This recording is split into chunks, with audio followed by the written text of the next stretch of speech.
This video is about how to create a recipe from scratch. So if you've done a search for recipes and you can't find what you're looking for, the way to solve that is to create your own.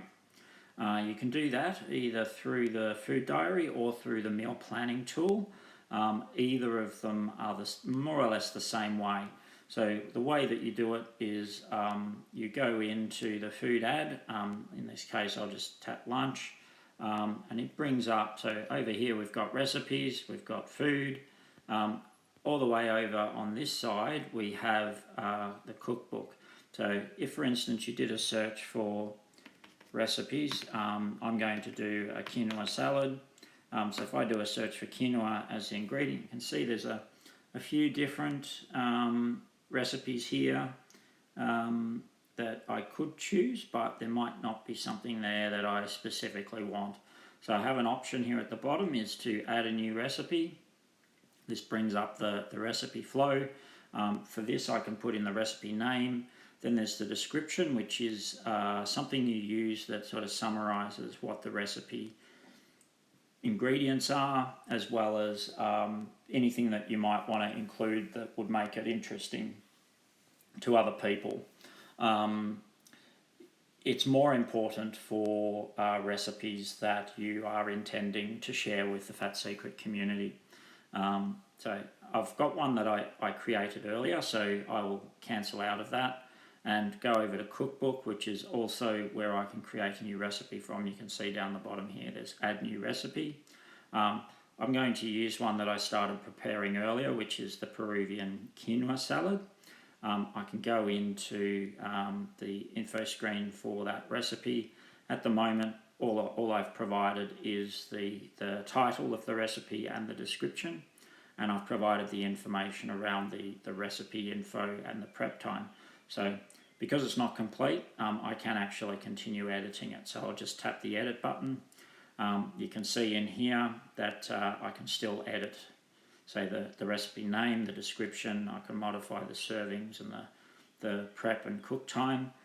This particular recipe, it does produce quite a lot of servings because it's more appropriate as a side dish rather than the main event.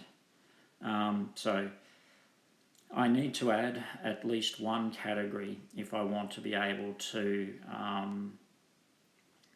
share this with the community. So this serves as both a side dish or a main dish, and you can also it's a salad as well. So I'm giving it 3 categories.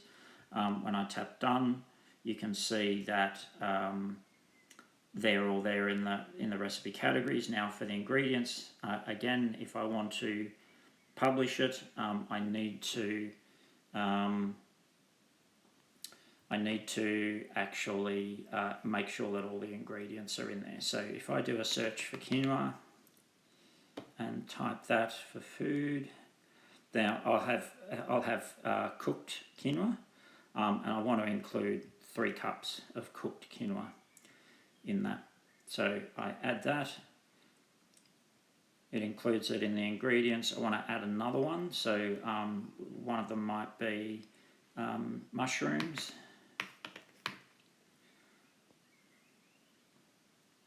So I'll probably go with the first one, even though I do usually use the baby portobello or the miniature brown mushrooms.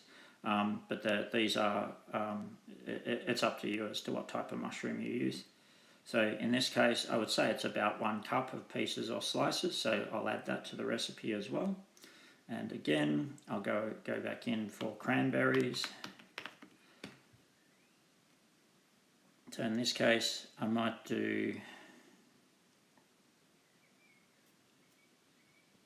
try this one. It'll be a cup measurement, and I'd say probably about half a cup of dried cranberries. Now, it doesn't have the exact details of how those cranberries go in, so I'll come back to that in a little bit. We also, in this recipe, we use Kalamata olives, and because I get my Kalamata olives from Woolworths in Australia, this is one of their brands. So I'll go with that, and I know that 1 tub of those is 300 grams. So I add that to the recipe, and then what else is left? I've got walnuts. This is just any type of walnut. Let's do half a cup of chopped walnuts. Add those. And then I think the last one is rocket or arugula. Now in that case it's probably 1 cup goes in. Oh, and then the last ingredient is parmesan. We'll try that, the dry grated parmesan cheese. Let's go for, I think that's half a cup of that as well. And then the last part is actually the like the dressing that goes in, which is some garlic, be some minced garlic, and we'll say that's a tablespoon. I think that's pretty close to the mark. And then we also have soy sauce. Again, we do that, add that in, and then we also have lime juice.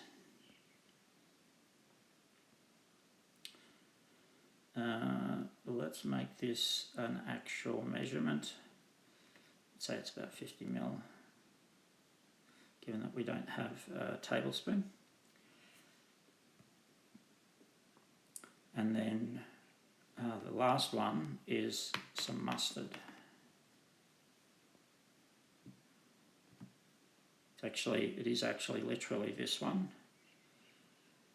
which is unfortunately going to be a little bit, it should really be like a tablespoon, but let's say 25 grams. Alright, now we've got all the ingredients. So the next one is to add the directions. So the first direction is actually to cook the quinoa.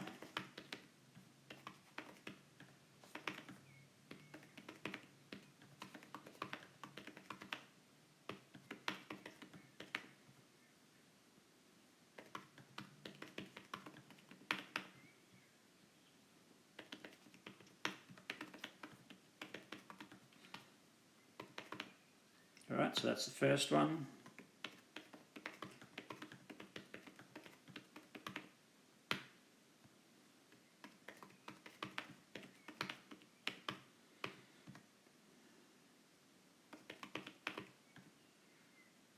Oh, actually the next thing I'll do before I do the combination, so there's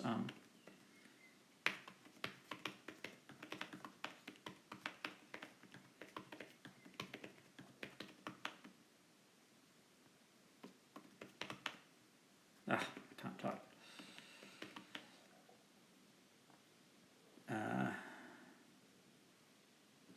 Now, one of the things with creating a recipe is that there's a maximum of 8 steps, so it might require a little bit of massaging of the steps to get it into 8. So, but in this case, I'm going to try and just run through and do all of them.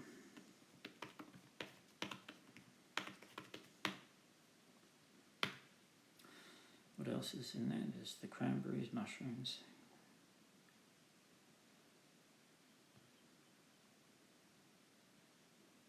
So chop the cranberries and walnuts. And then the other one is... right, so now we do the combination.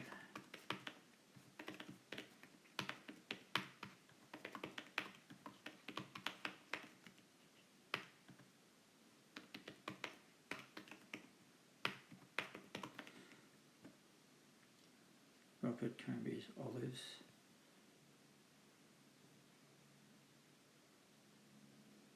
And mushrooms. And the quinoa.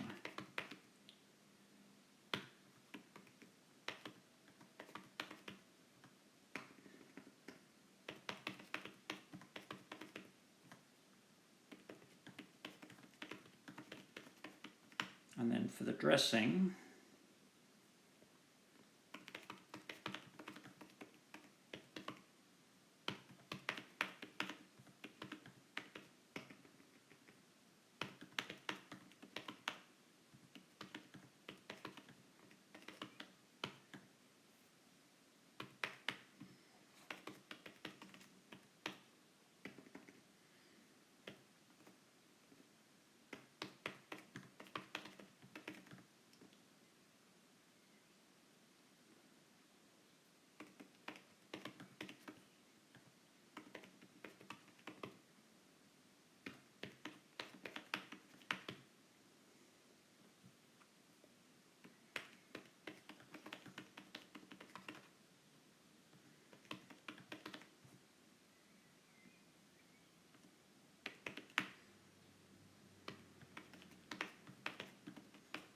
alright, so that's it for the ingredients. Now the other thing that I need to do is I need to include at least one photo. So if I want to publish this to the community, then I need to be able to include a photograph. You can either take a photo, or you can, if there's one you've created prior, then you can upload that. So I've done a couple. There's one of it in a bowl, which is just, I'll probably make that the default image because this is it as a side dish. And then I've got another one of it, like a serving suggestion with some other foods, so you can visualize how it might exist as a side dish. So then what I can do is I can tick save. So I can save it at any point along the way. Or if I decide that I don't really want to go ahead with it, then I can tap the trash can icon up in the top right corner, and that'll just delete the recipe. But I do want to save this, so I'll tap the check mark, and then because I've met all the minimum requirements for getting the recipe published, I'm asked if I want to submit it for publication on FatSecret, and I can choose to either do that later, in which case the next time I come back and make edits, provided I meet all the criteria, then I'll be asked to submit it again, or I can submit it now. So what happens is if I choose to submit it later, I can continue to edit the recipe. However, if I choose to submit the recipe, then it basically becomes locked until the recipe has been evaluated by our team, and then they'll make a decision as to whether or not it should be published or not. If it is published, then it remains locked because it's out there then for everyone else to start using from the recipes tab. So in this case, I am actually going to submit the recipe. So what it does is it then submits the recipe up to our team, and you'll see down the bottom, there's a little message down the bottom saying that your recipe is awaiting review and that editing is not currently available. However, I can continue to use this recipe myself. I don't need to wait for anything to come back from FatSecret for me to use it. So I can save that to my diary, and you can see there it is in my lunch.